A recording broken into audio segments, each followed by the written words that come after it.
Indonesia, Salom Nusantara dari Sabang sampai Merauke, dari Miangas sampai Pulau Rote. Mantaplah iman kita, mantaplah kasih kita, mantaplah pengharapan kita. Tentunya dalam Yesus Kristus yang menjadi Tuhan dan Juru Selamat kita dan Juru Selamat dunia. Jangan katakan bahwa Yesus itu bukan Tuhan. Jangan katakan pula bahwa Yesus itu bukan Juru Selamat. Dia adalah Tuhan, dia adalah Juru Selamat. Kalau engkau percaya, engkau akan diselamatkan. Engkau tidak percaya, engkau akan dihukum. Yohanes 3 ayat 36. Karena Yesus sudah berkata dalam Yohanes 14 ayat karena akulah jalan dan kebenaran dan hidup. Tiada seorang sampai kepada Allah kalau tidak melalui aku. Dan Petrus mengatakan dalam Kisah Rasul 4 ayat 12, dan keselamatan tidak ada dalam siapapun juga selain dalam Dia, Yesus Kristus. Karena di bawah kolong langit ini tidak ada nama lain yang diberikan kepada manusia yang olehnya kita diselamatkan. Mantap! Puji nama Tuhan. Dan Paulus mengatakan dalam Kisah Rasul 16 ayat 13, percayalah kepada Tuhan Yesus Kristus, maka engkau akan diselamatkan, engkau dan seisi rumahmu. Puji nama Tuhan. Selamat pagi bagi kita. Semoga kekuatan Tuhan, kekuatan firman, kekuatan Roh Kudus akan terus menyertai kita mulai saat ini sampai selama-lamanya. Kiranya Tuhan Yesus memberkati. Puji nama Tuhan. Mari kita berdoa untuk mendengarkan firman Allah. Berkati Bapak Ibu kami Tuhan, semuanya di dalam nama Yesus. Haleluya. Amin. Saya akan membacakan masih dalam Ulangan 31, ini bagian keduanya, kuatkan dan teguhkan hatimu. Kuat dan teguh dalam menghadapi kehidupan, ya. Yang kedua tuh kuat dan teguh dalam menghadapi kehidupan. Saya masih baca ayat yang ke-7. Lalu Musa memanggil Yosua dan berkata kepadanya di depan seluruh orang Israel, kuatkan dan teguhkanlah hatimu, sebab engkau akan masuk bersama-sama dengan bangsa ini ke negeri yang dijanjikan Tuhan dengan sumpah kepada nenek moyang mereka untuk memberikannya kepada mereka. Dan engkau akan memimpin mereka sampai mereka memilikinya.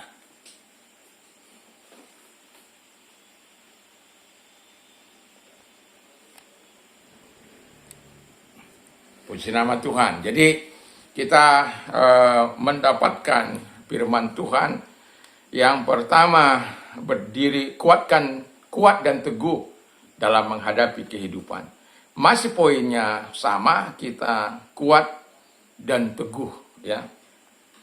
Di sini kuat dan teguh. Kalau tadi saya berbicara soal tadi kemarin saya berbicara soal kuat secara fisik, ini yang teguh itu kuat secara batiniah, ya.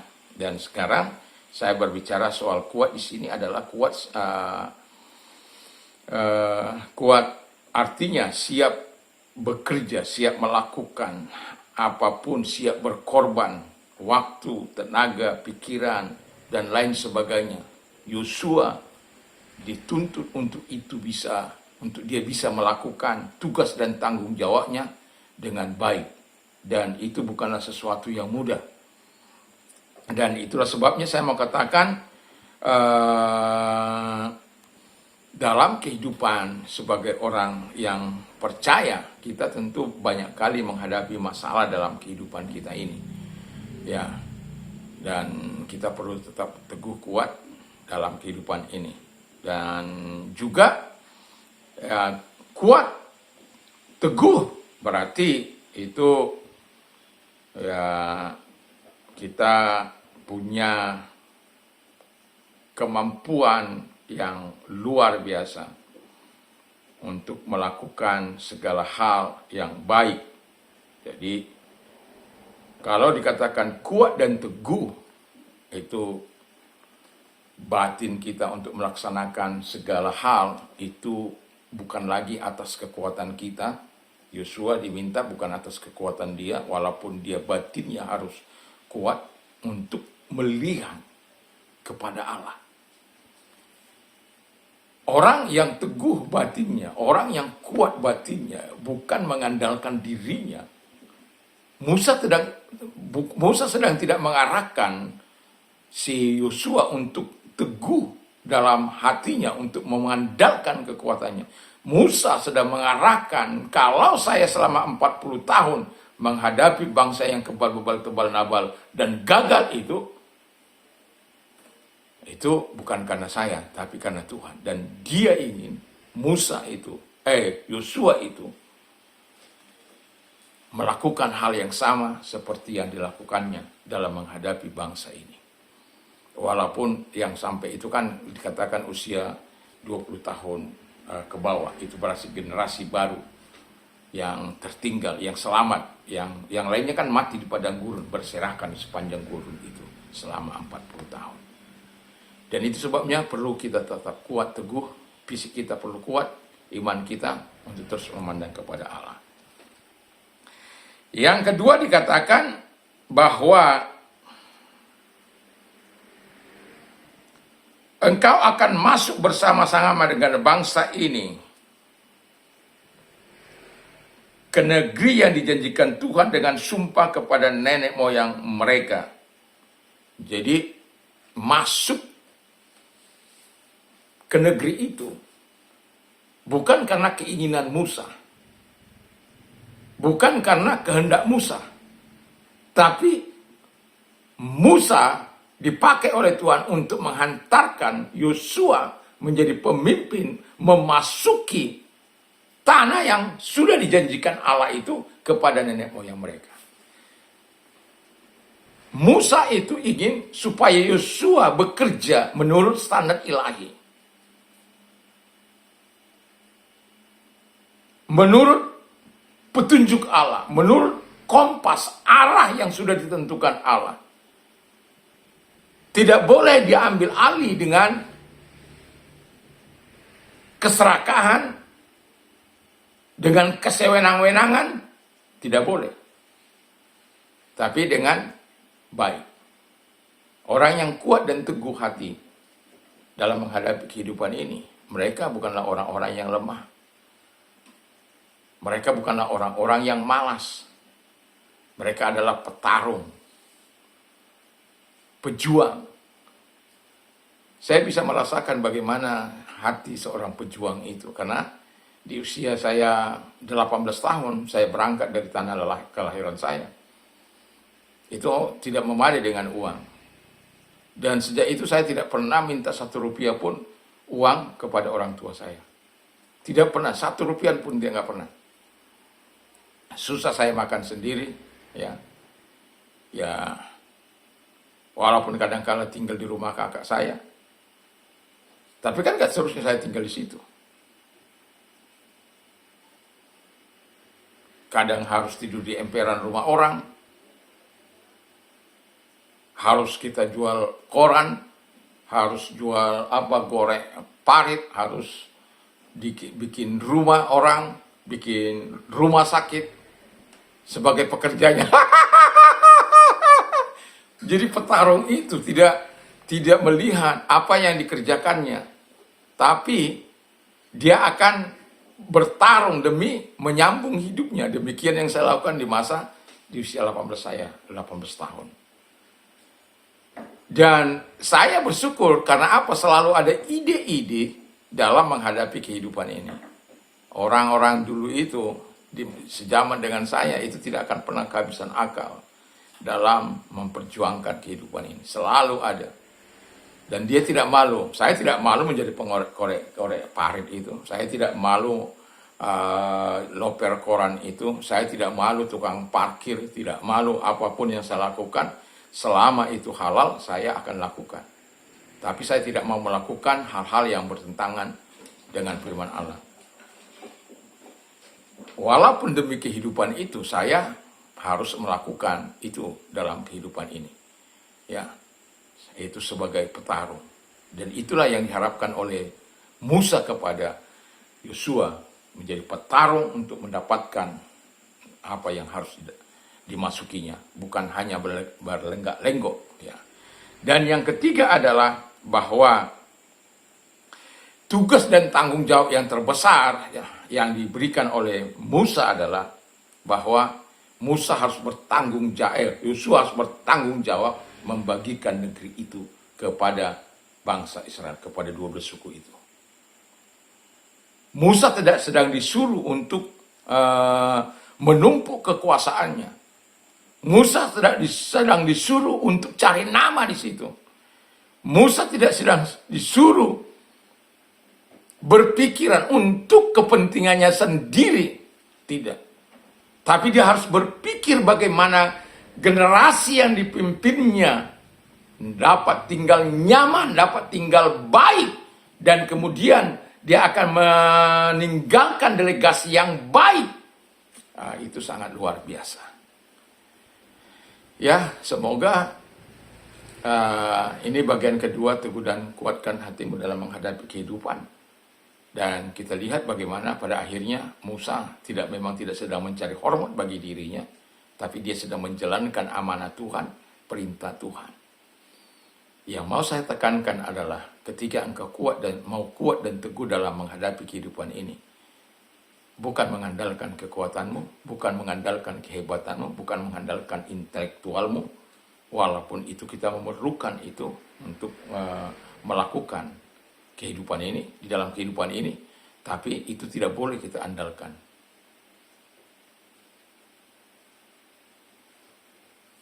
Tapi itu kita harus pakai untuk melakukan sesuatu yang baik. Dan hal yang kita harus lakukan dalam kehidupan ini supaya kita kuat dan teguh dalam menghadapi kehidupan ini adalah dengan jalan melakukan apa yang diperintahkan Tuhan. Percayakah Anda bahwa dia berkata, serahkanlah kekhawatiranmu sebab aku memelihara engkau. Percayakah kita itu? Dalam 2 Petrus 5 ayat 7. Percayakah kita? Jangan kamu khawatir tentang apapun juga, tapi nyatakanlah segala keinginanmu kepada Allah di dalam doa dan permohonan dengan ucapan syukur. Filipi 4 ayat yang ke-6.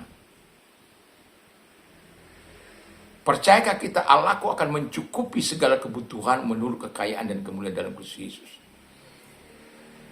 Percayakah jika engkau tinggal dalam aku dan firmanku tinggal dalam engkau, mintalah apa saja yang kau minta, maka akan diberikan kepada. Percayakah kita akan janji firman Allah itu?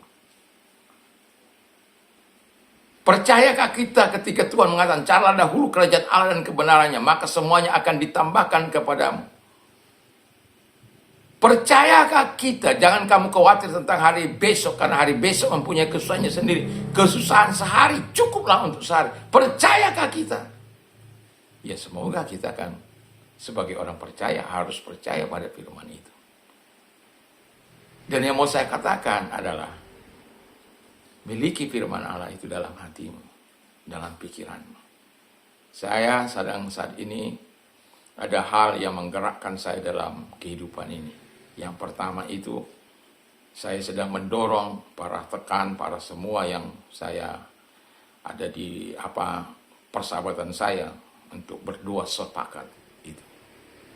Berdoa sepakat itu karena janji Tuhan. Dan itu sesuatu yang sangat luar biasa, ya. Dan saya sedang mempraktekkan doa sepakat ini bersama dengan keluarga. Dalam minggu-minggu ini, Anda bisa dengar kesaksian saya di hari Minggu. Saya tidak perlu katakan hari ini. Nah, sudah katakan di hari Minggu. Bagaimana Tuhan melakukannya. Karena apa? Kita berpegang kepada janji itu. Ini bukan soal mengatur Tuhan. Ini bukan soal menyuruh-nyuruh Tuhan. Tapi kita tahu cara yang dikehendaki oleh Tuhan. Sepakat.